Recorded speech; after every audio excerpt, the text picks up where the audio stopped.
చూడు purity of తేనె అసలు మస్తు ఉంది. ఇంకా కొంచెము అటు సైడ్ పడిపోయింది.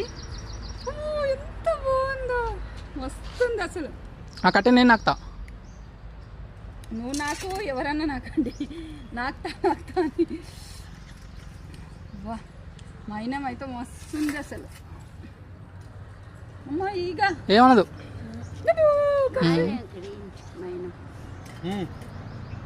పట్టు నాకు పట్టు కట్టాను. కట్ట నాది. తేనె సూపర్ ఉంది, అద్భుతం. సృష్టిలో ఒక అద్భుతం అంటే తేనెని చాలా చాలా చాలా చాలా సూపర్గా ఉంది. అలానే తేనె వీడియోలో ఎంకి చేయకుంటే సన్నవిళ్ళకి పొగేస్తే దయ్యాలు పోతాయి ఇంట్లో. సూపర్ అంటే సృష్టిలో న్యాచురల్ తీపి, న్యాచురల్ అద్భుతం. ఎంత బాగుందంటే ఇంకా చాలా చాలా చాలా ఇలా తింటే బాగుండు. ఇది తప్ప ఇంకా వేరేది ఎన్ని అమ్మినా ప్యూర్ అని అస్సలు తీసుకోకండి, కొనుక్కోకండి. కావాలంటే చెట్ల పండు తిరిగి తేనెలు పట్టుకొని జోపుకొని మీరే ఒక బాటిల్లో పోసి పెట్టుకోండి.